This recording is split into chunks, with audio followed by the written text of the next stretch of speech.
Want to know how to ace a job interview? Keep listening to find out the secrets from application to interview from a human resources officer at one of the nation's top business schools. Did you guess Harvard? Good guess. You're listening to the Communicate with Confidence podcast, episode number 3.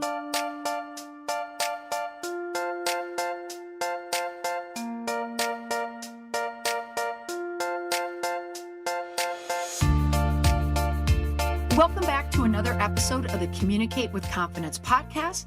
I'm your host, Molly McPherson.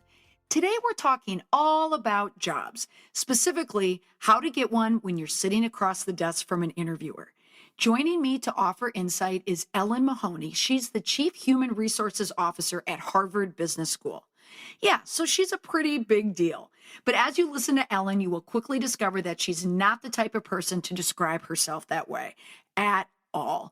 Now, Ellen, who is a longtime friend of mine, was one of my first choices for a guest on this podcast because I've always found her to be such a rational, fair, and warm person. And she's very witty as well. She is probably one of my favorite people to sit down and have a glass of wine with and talk about current events or our family or anything that's going on in the world. She offers such amazing insight, and you'll soon hear why.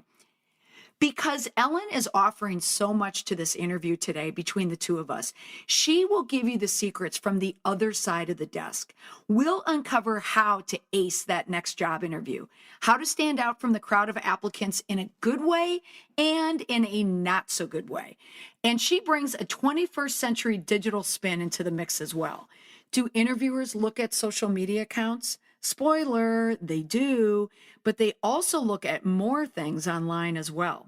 We'll discuss how to conduct an interview that will set you up for success and leave a lasting, positive impression on the interviewer. Ellen will also discuss the differences between the genders, what male applicants say and do compared to their female counterparts. She'll also explain how women can fill the confidence gap and some helpful language to explain the time gaps from being a stay-at-home mom or a stay-at-home dad. But this interview isn't only for the person looking for a job.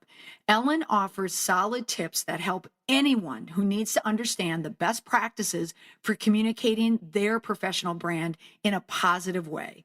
From entrepreneurs to board members, whether it's a board for a charity or a local travel soccer board, you'll want to hear Ellen's point of view from her desk on the campus of Harvard Business School. Let's get started. Hello, welcome to the Communicate with Confidence podcast. I'm your host, Molly McPherson, and joining me today is Ellen Mahoney. She is the Chief Human Resources Officer at Harvard Business School and the Executive Director of HBS Initiatives.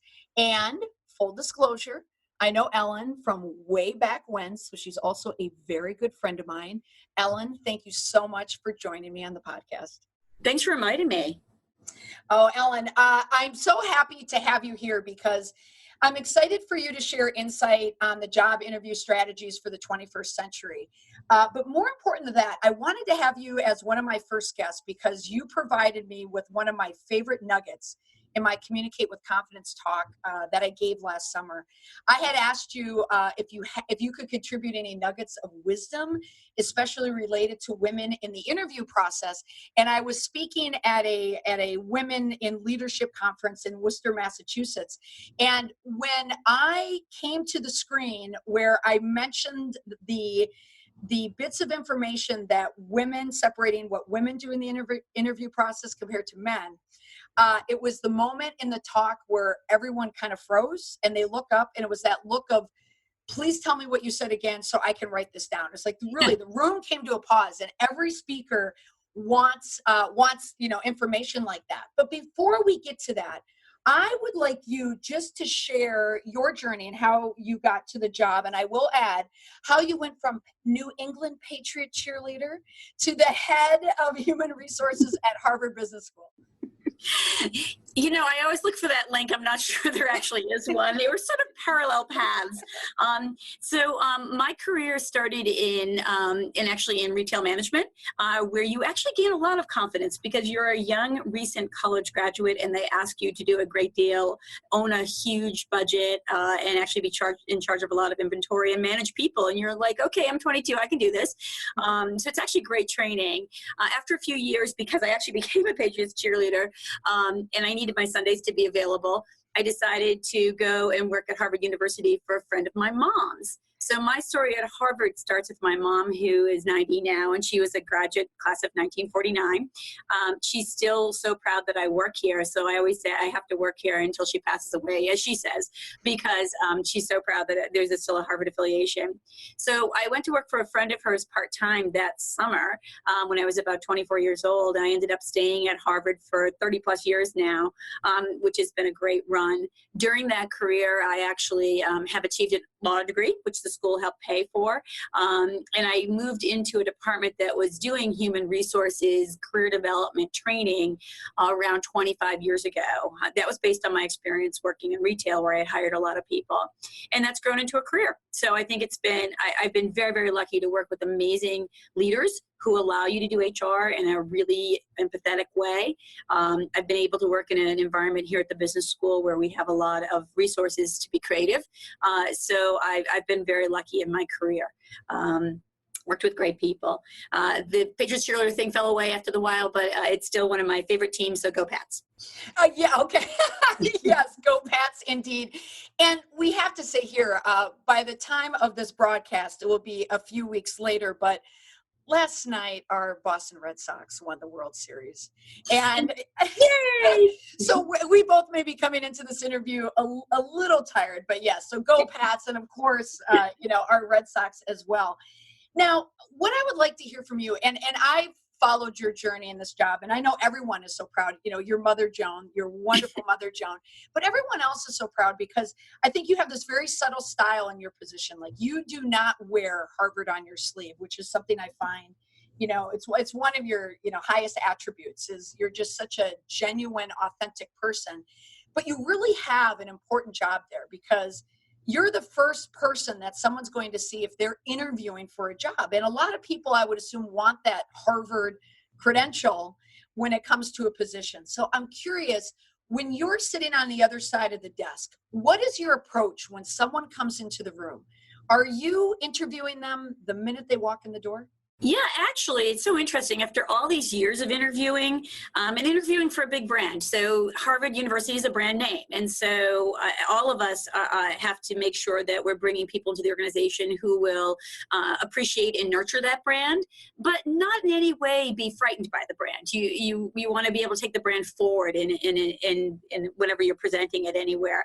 But that being said, with the way we're interviewing these days, kind of makes you laugh because when you think about how people have been matching people to jobs over the centuries, the process really hasn't changed that much. So in other words, we're still looking at materials in either online or in person. We're getting referrals from individuals who say this person might be great for your organization.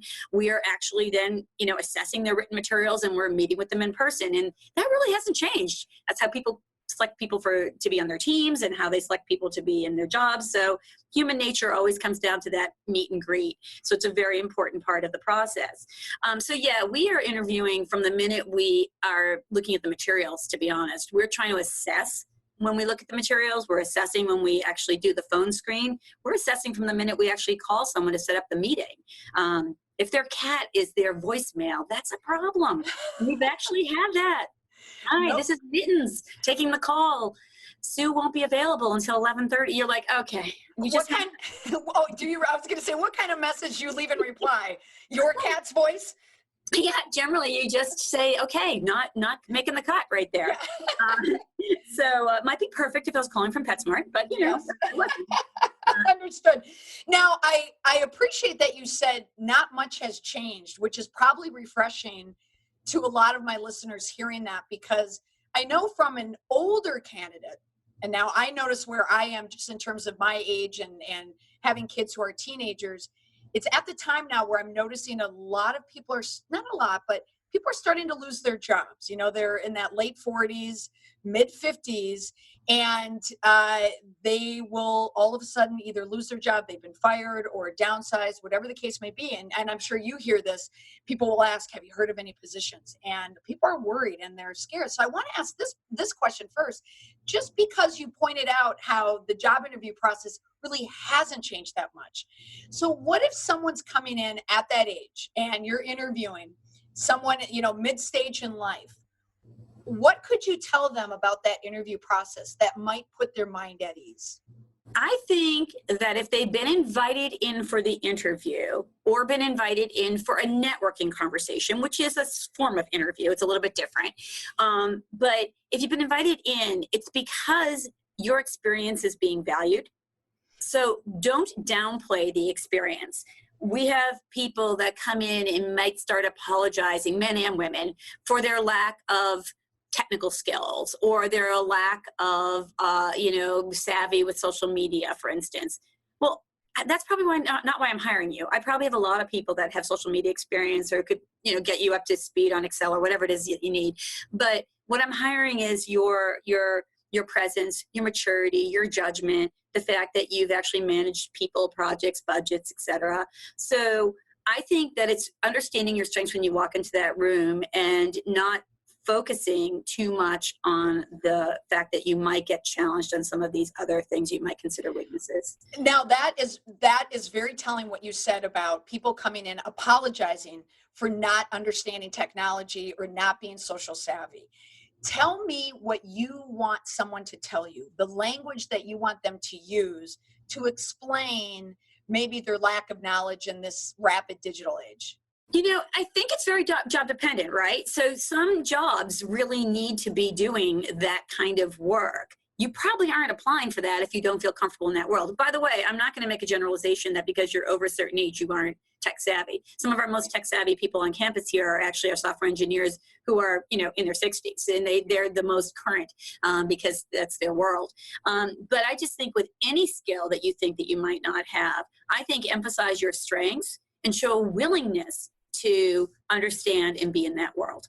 I think the most frustrating candidates we have are the ones that just either shrug when we say, well, are you willing to, learn more about Excel? They're like, well, maybe there's other people that are better at that than I am. Or they'll make apologies or try to dodge it.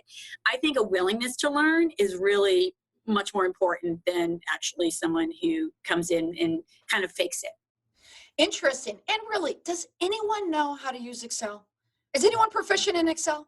You just say pivot table and people fall to their knees. So thank goodness some people do. And I think it's important for you as an interviewee to ask the interviewer what they think is important.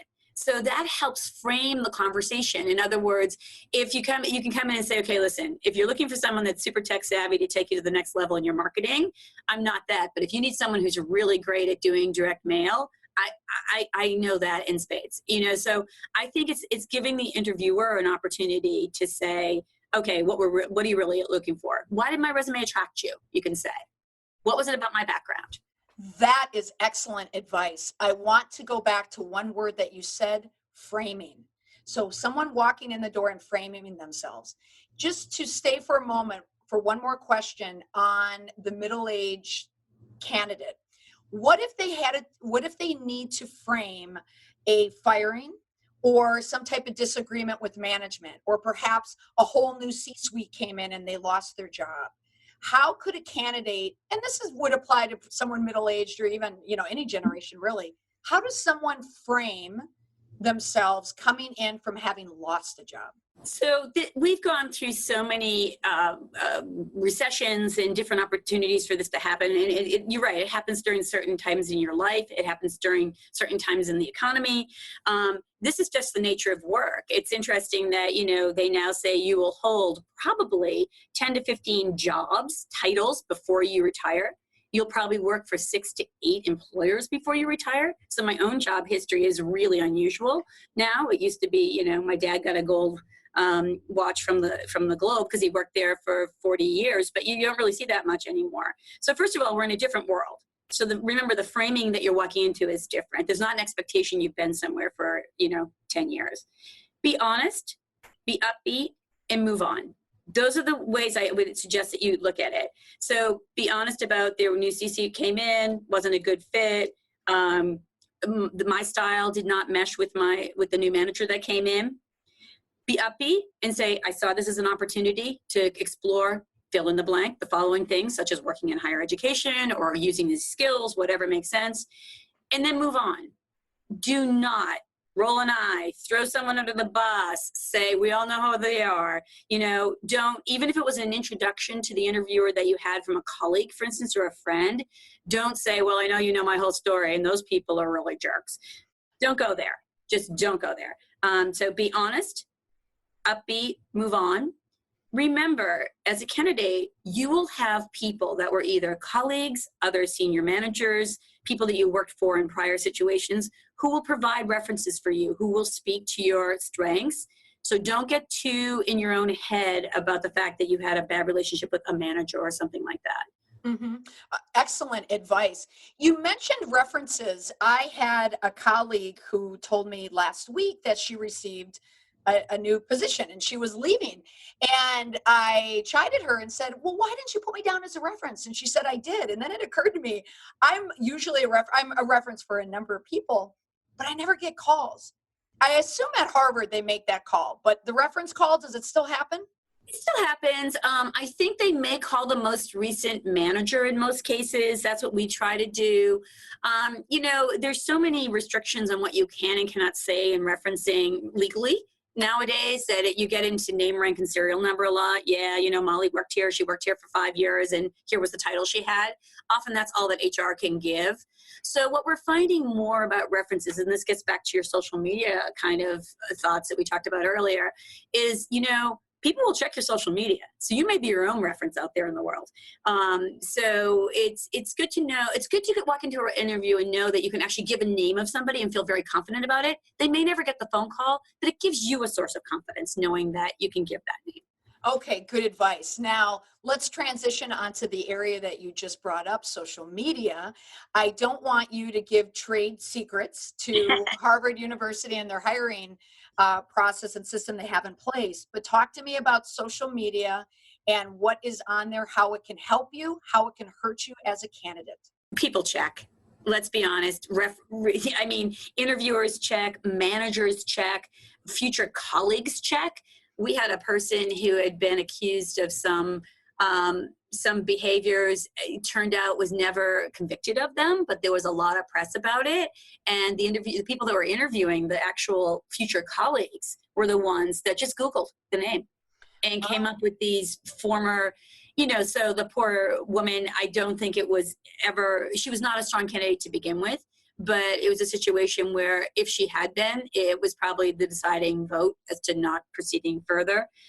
So not only do people check social media, and it's amazing. People have their Facebooks wide open to the world. They don't have them on the right security, settings. There's just Google your own name and find out what your own reputation is out there, what you've been listed for. But it also can be very positive. If you won awards, if you have a strong LinkedIn profile, if you have published an article on something in your particular industry, those are all great too. So it can be a pro and con depending upon what's out there in your profile. I do think people are also doing background checks a lot more now when people are being hired. So they're making an offer and it's going to be dependent upon the background check. And in that, information will come up as well. Be ready if you know that's going to come up. I would tell people to offer it beforehand if they think something's going to look kind of funky. But you can manage a lot of your social media reputation on your own. And I just encourage people to check it. And this is especially true for younger candidates.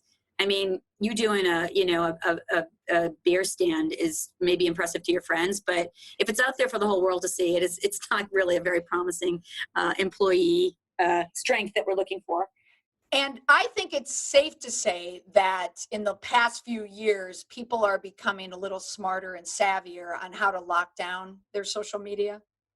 Or are you still amazed, though, that something might come through? You know what? It's funny. We find it more on Google now, which is harder to control. Yes. Okay. So you brought up Google, and that is interesting because people only associate online reputation management with social media.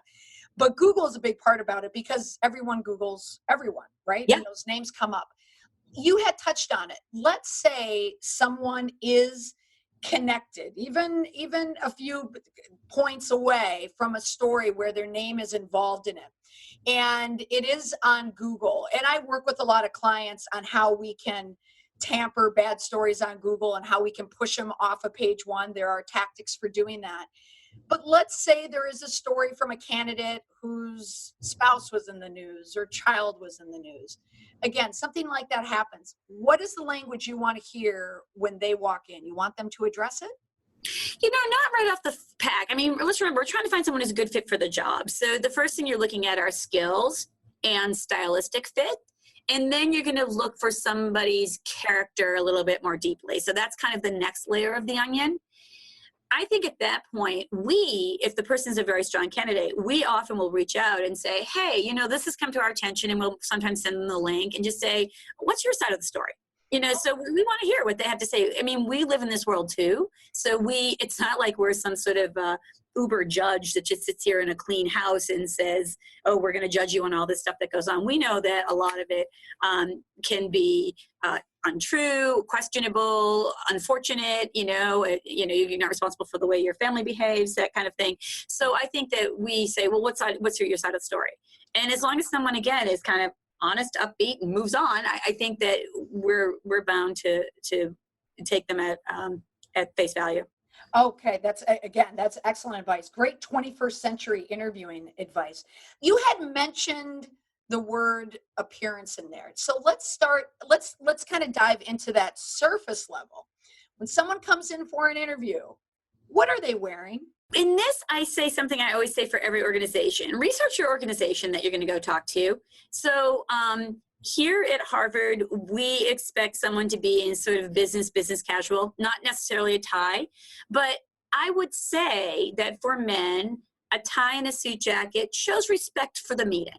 Mm-hmm. And I may be old and old-fashioned and working in kind of a stodgy higher ed institution. But that's just who we are. That being said, my head recruiter himself, he often wears a vest and a button-down shirt, but open at the neck. He rarely wears a tie, and so he'll take whatever it comes in. We have an iLab, which is our innovation lab, and they actually weren't going to hire somebody because that person did have a tie and a jacket on.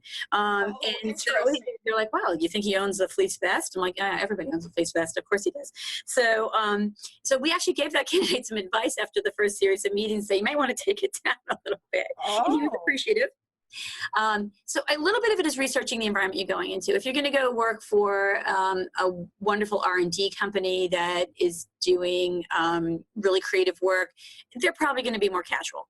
So I would say dress for the job, mm-hmm. but it's never disrespectful to go up a notch. Okay. Go ahead. I say no jeans. Just saying. Okay. You can always go a step up. Now, there are more options and for women out there. What about women in particular? I think they struggle a little bit more. Men, it's easy to put on a jacket and a tie for a suit for an interview. But what about women? Yeah, I see. It's funny. As long as I don't really notice it unless it stands out. Isn't that funny? So I'll notice if it's jeans, and I'll notice if it's something that is really individual, like a Rolling Stones t-shirt or something like that. Other than that, it's kind of just a blank palette to me on the person. People will come in for an interview at Harvard Business School wearing jeans and a t-shirt. Yeah, although they weren't separate people. So the jeans we've seen, and we've seen some funky, t-shirts, or like I said, really expressing someone's personal style a bit, which might be fine once they get into the job. But really funky earrings that were kind of questionable in taste and things like that. Other than that, and on men and women. So it's more like you want to just not make your outfit part of the conversation. You want to walk in showing who you are and showing perhaps part of your character based on your wardrobe, but you have to be mindful of the culture or the institution that you're walking into, and that you can blend into any type of working environment. It's true. It's just sort of like, have a couple of outfits that you set aside that are neutral, and, a jacket's always fine. And you can still have, great jewelry on and a pretty scarf or whatever. But I just make it not part of the conversation. I thought it was interesting that you said that you didn't notice when I asked about what women were wearing, that you really don't pay attention or notice, which is a very good thing to hear from someone who's in human resources. But I don't think I could ever have that filter. I would look the minute they walked in, like, great shoes, or I didn't realize that those two colors went together, or she's making black and blue work. That's fantastic. But that's why I'm not in HR, I suppose. Now, let's get into the area that I really found to be gold, as in the Jerry Seinfeld episode when they talked about Ovaltine and Roundtine. I don't know if you remember that, when they said, that's gold, Jerry, that's gold. But the piece of information that you gave me that was so valuable in this conference, and I have continued to use it over and over again, is the idea of the differences between male and female candidates.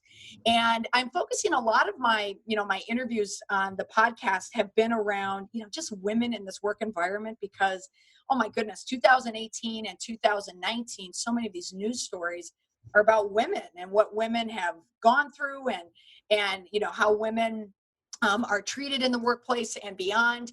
And I'm sure your mother, who was also a reporter, an esteemed reporter, and, she went to school there, and she has so many stories just about being, I know you shared with me about being a working woman, back in the day. But now tell me about the differences between men and women when they're sitting across the desk from you, in their gestures, their nonverbal communication, and also their verbal communication. Yeah, so I think that there's been so much interesting research done on the confidence gap with women and men, and there's just been a lot of studies that have gone on, from young children all the way up to very successful, C-suite employees, men and women. And it really is true that there's a significant confidence gap between men and women, all the way from how you perceive your ability to be successful prior to taking an exam.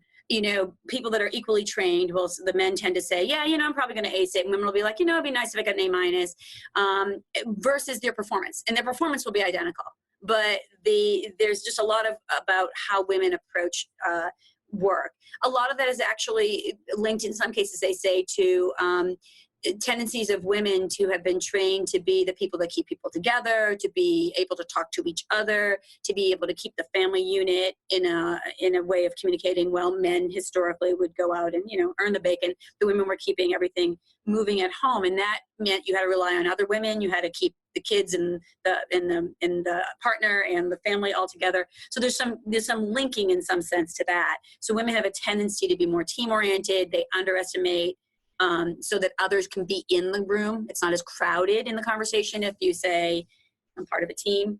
So the way what we see it play out, though, in interviews can really be a little bit of a shot in the foot. So women will say things like, when asked about, tell me about your strengths, tell me about some of the things you're really good at. Men will say, I excel at.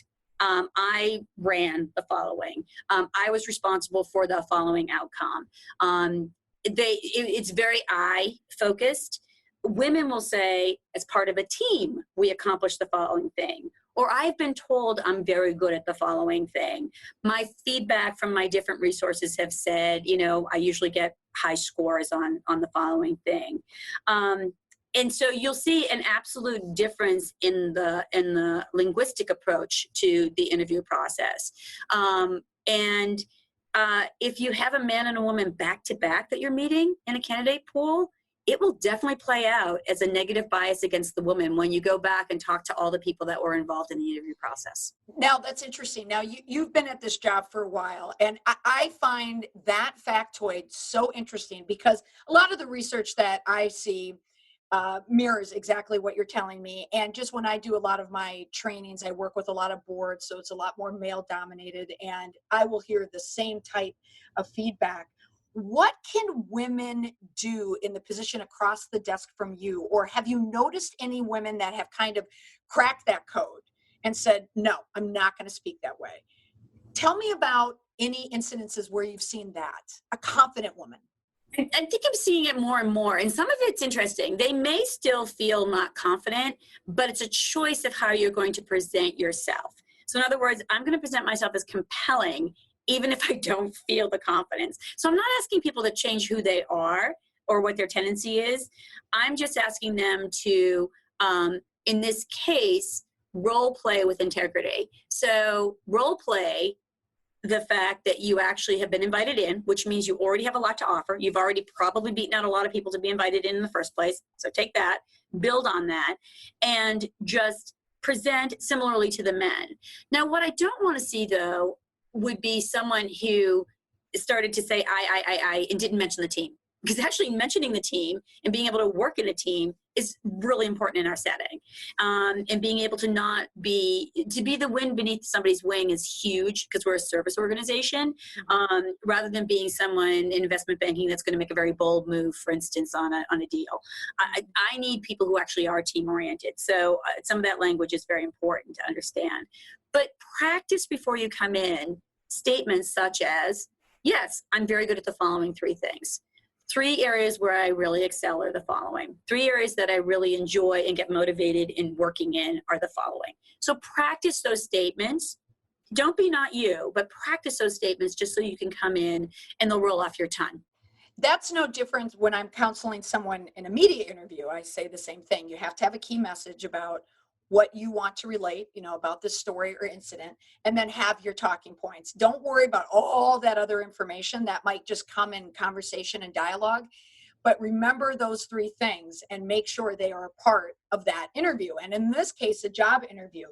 Now, when I talk to women, and I have used all of the information that you gave me in that, we were speaking, it was a Cape Cod conversation in the kitchen with a glass of wine, you cleaning and me standing there with my wine. Yep, that's how we roll. But how I tell women when they're speaking or when they're in a job interview is to think I in lead. Like, be sure to use the word I when you're a leader, because I think that's so, it throws people off because they don't expect it, because they expect that from a male.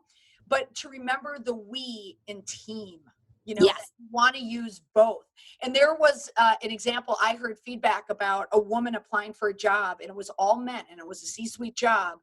And in the interview, she changed and used the I a lot, which was good. Like, she was making a concerted, mindful effort to use the I. But then when they asked her a question about if something were to happen at the job site where someone was in danger, what would be your reaction? Her immediate reaction was to think like an emergency manager or a planner. And she forgot to think about a natural instinct, which were her employees, which was that maternal instinct.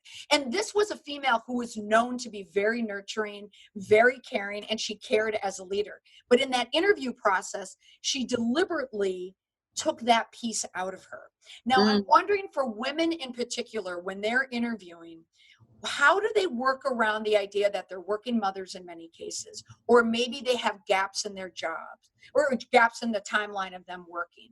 What is the kind of language you're looking for that women can talk through it? So in that case, first of all, a lot of it's very understandable. So I don't think hiring managers these days have a lot of questions about this. Like, I took 5 years off to manage my kids. First of all, please add every volunteer moment you did. I mean, we carpool them around the entire United States. We manage their careers on the playing fields. We don't do their dioramas for them. Okay, sometimes we do. But we're part of the school, PTOs, et cetera, et cetera. So those are all hugely important. And this comes into the I thing as well, Molly. I say to people, say, I am a, fill in the blank with 3 things. I'm a motivator, I'm a leader, I'm an organizer. Know what that is, because that applies to all parts of your life. That's something you can bring to the workplace, but it doesn't have to have been born in the workplace. Right. So women, even if there is a 5-year gap and they don't want to highlight these gaps where they were staying at home, but you find it valuable, even if they're carpooling and you and I have many, many years and miles. You did it full time the whole time. I did not. Many miles. But you think that's valuable. Totally valuable. I say that I live in a suburb outside of Boston, and I just say it is built on the back of both working and working from home moms. And so that town is built on the volunteer efforts of all these women, and they run the place like CEOs. I mean, they're managing volunteers, which are so much more difficult to manage than regular employees. You can't fire them. You can't fire a volunteer. And so managing volunteers, you are managing teams. You're on these boards. I know you all are. This is true of men as well. Men everyone who's contributing to their neighborhoods, who are working on hotlines for important political issues or working on Rosie's Place to help feed the homeless. Everybody is very much contributing to social change, I find, even if it's just contributing money. But I think it's worth mentioning all of those things because, first of all, it's who you are as a person. And secondly, they're really valuable work skills. Oh, I think you just gave so many of my listeners a sigh of relief right now. I've read a lot of information on the job interview process, even though it's been years since I've been on a job interview. But to hear someone in your position say, yes, mention it. It's valuable. Being a stay-at-home parent, men or women, is valuable, and it's something that you could bring into a future job. Absolutely. And, I always say about my sister-in-law, who I adore, she ran her household for years, stepped out of the workplace. I said she could run a small country, and she runs her town. And so I definitely think that anyone in HR that's interviewing that's actually been on any of these committees or, been a Girl Scout leader, even a bad one like myself, we know what that takes, and we know the skills it takes. Yes. Now we had mentioned women and how they can modify or tweak their language just a little. And I love the tip. Come in with the prompt. I am a fill in the blank. Yeah. Now, what about men? Now, men come in confidence. This is not a place where we are going to disparage men and say they're coming in as cocky, arrogant people that think they own the room. A lot of times when I give these talks on Power Speak, Weak Speak, I'm always amazed at how many men come into the room because they want to hear it as well. I think they want to hear what women are thinking. What could a male do that is a powerful male, that has led, that has done a lot of the things that what might make a male appear to be more confident? What is some of the language tweaks he could make to soften it a bit, to make him appear more collaborative, which is valuable, as you said? Very valuable. I think just introducing we a little bit more than I think that can make a big difference.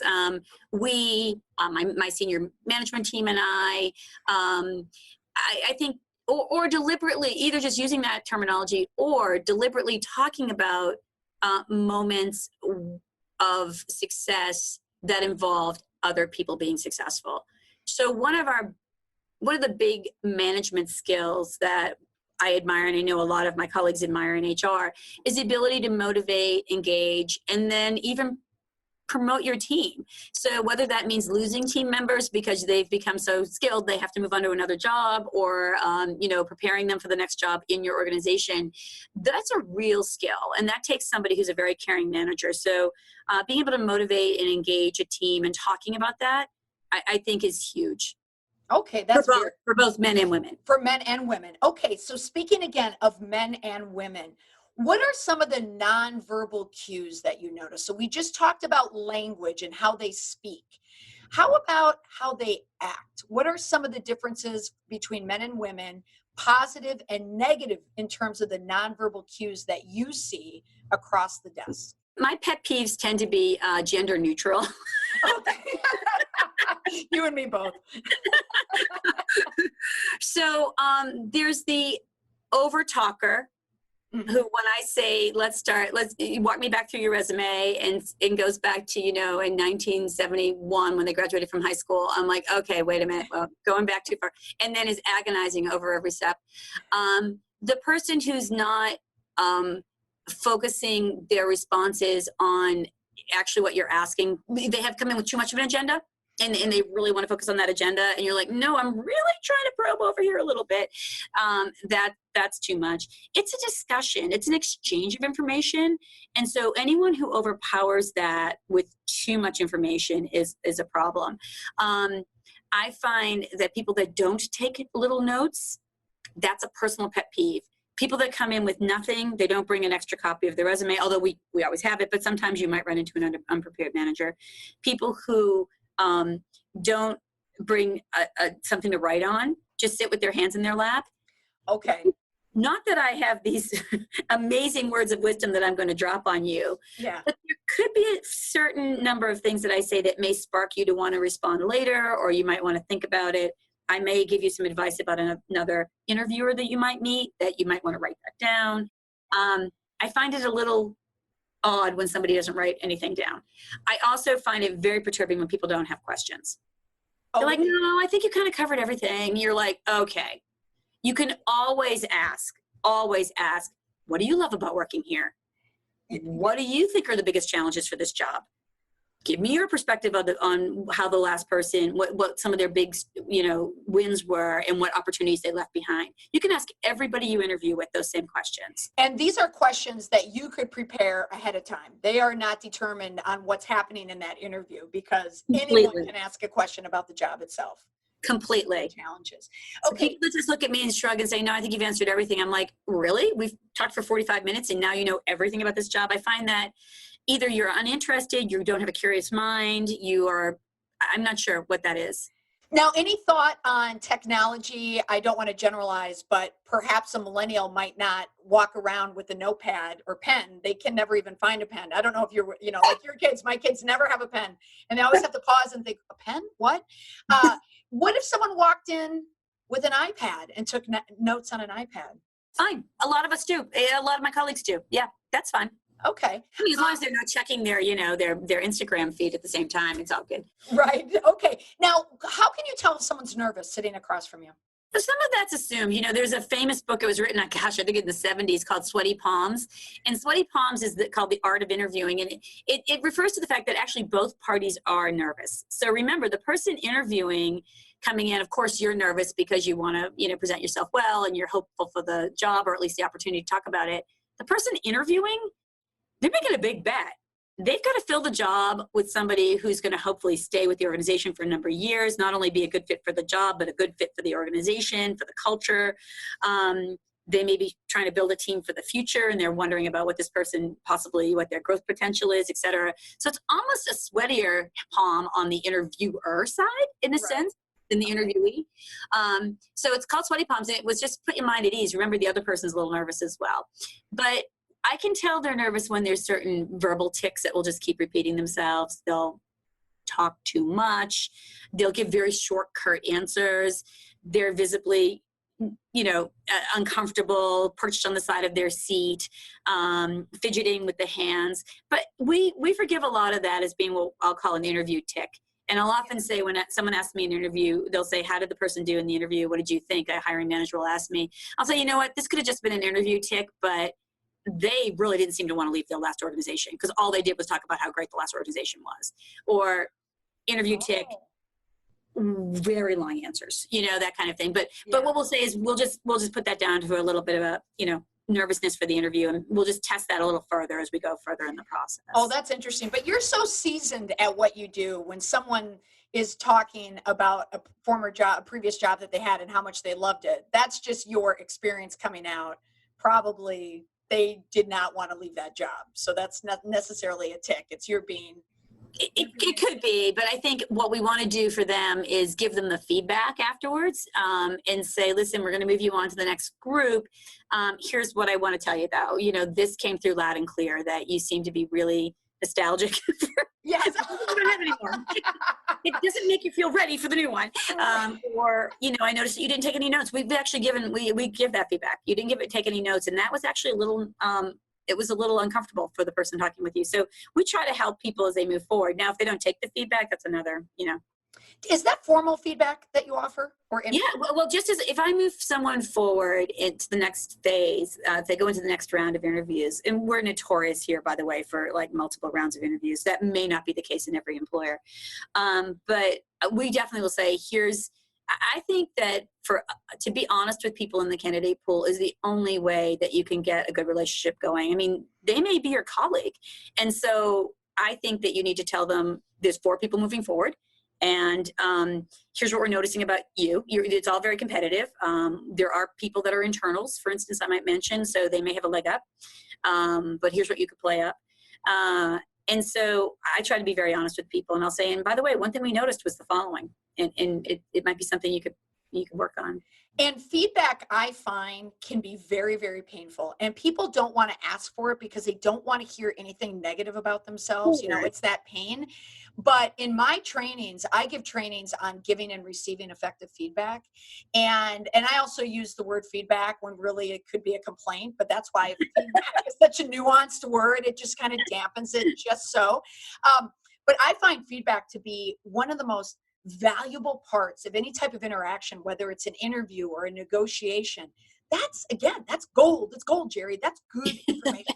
They're telling you what's awesome about you and what you need to change. Yeah, it's kind of that coaching mentality that I think that we all need to be open to. It's not you're flawed. It's just I noticed this behavior, and I think I would only mention things that I know they can change. Like I can't mention something that is clearly so ingrained in them, like a lack of a skill, for instance. I can't say, oh, it would be great if you could also do pivot tables. Back to that. If they can't, I mean, they can't learn that between now and next Thursday, you know. But if it's something that I think that they can modify, I think that's just helpful to them, and it shows that we're actually invested in the process. Okay, that's helpful. Now, here's a question, and I'm going to ask it, and you are going to label this as a total Molly question. But My favorites. so someone is walking into an interview in the next week, and you're talking back and forth, and you ask them a question if they had any questions, and they wanted to ask you a question about Harvard University in the news, you know, with the lawsuit, and how the application, you know, now people are cracking the code. The Boston Globe, you know, just had a story about how you can crack the code into the Harvard admissions, which I love. Take Greek instead of coding, skip the figure skating lessons, and play hockey, which of course we told, you know, our Yay! But what if someone were to walk in and mention that? Now, would you applaud someone for taking the time to research, you know, perhaps the culture or a news story that's affecting an industry, or, you know, Harvard Business School is separate from Harvard University? Would you think someone was just primed for information? What do you think the style is of someone doing that? Oh, first of all, I'm huge on preparing research. You know, in fact, I think it's almost insulting for people to come in. You know, it's interesting now. People can apply to, literally in an evening, you can apply to 100 jobs on Monster or Indeed or higheredjobs.com. You can just get boom, boom, boom, send your resume out to 1 million people. That comes through when you talk to certain candidates, that they're not even sure who you are. Even when you call them on the phone and said, I'd love you to come in or whatever, they're like, oh, what job is this again? I'm like, oh, not a good start.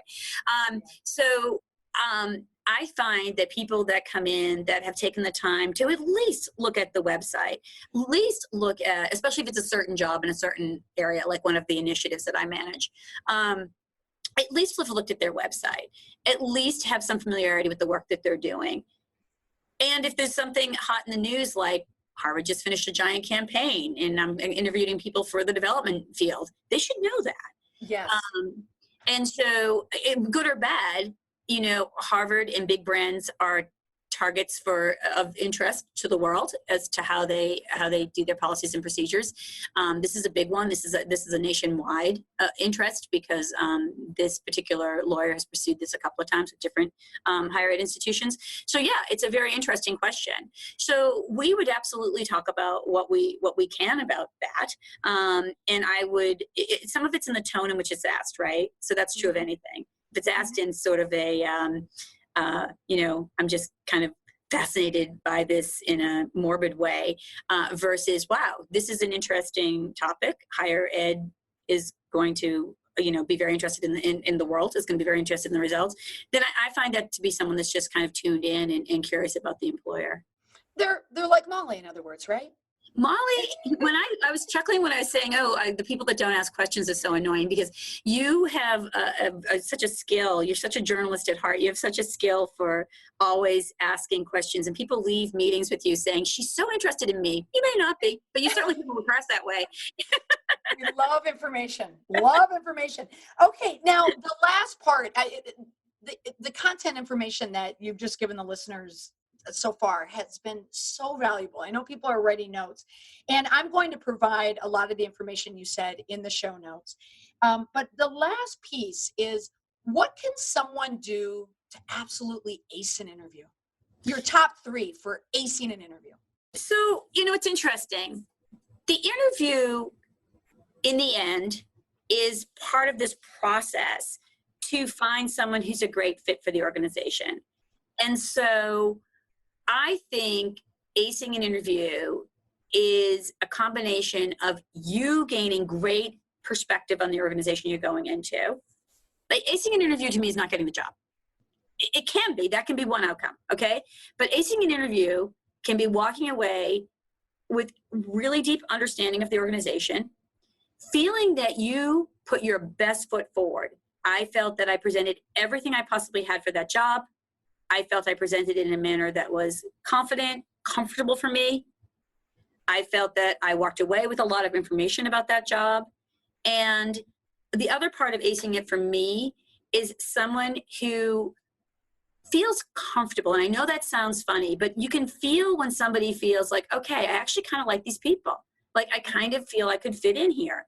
I sort of feel that this environment and what the value statements this organization has, and the customer that they serve, those kind of resonate with me. So acing an interview for me is when I can feel someone is making those hits. They're feeling, okay, I've got the information you're curious about, I get the skills that you're looking for. I'm liking what I feel around here. I can feel when someone's comfortable. I'm kind of like, I've enjoyed the people I've met. I've enjoyed what I've read on your website. Let me tell you what I know about these people. So you can kind of feel when people start to ping in an interview. So acing an interview is, first of all, not pretending. Like, if it doesn't feel like a good fit. I remember one interview I went to at Harvard. I ran back to my desk and hugged it.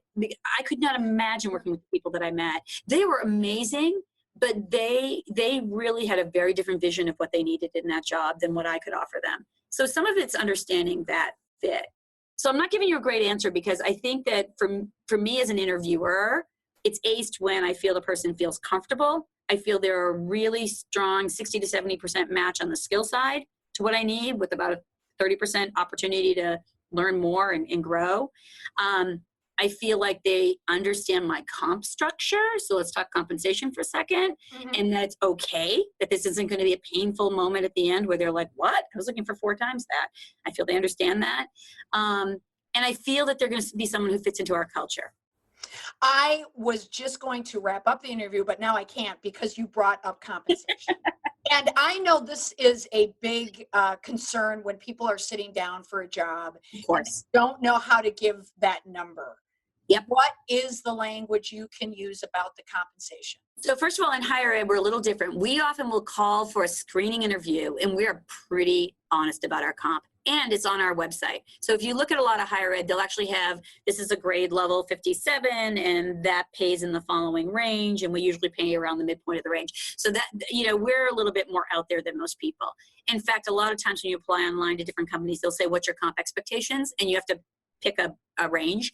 And then, and the person who's interviewing will see that range. They see that as a report that spits out, and they probably won't invite you in unless you're somewhere in their range. So some of it takes care of itself with the pre-screening, but I think it's important, not in the first interview, but if you get into a second or third interview, I think it's very important for you, if the interview hasn't brought it up, for you as an interviewee to say, I'm just curious, what's the range for this job?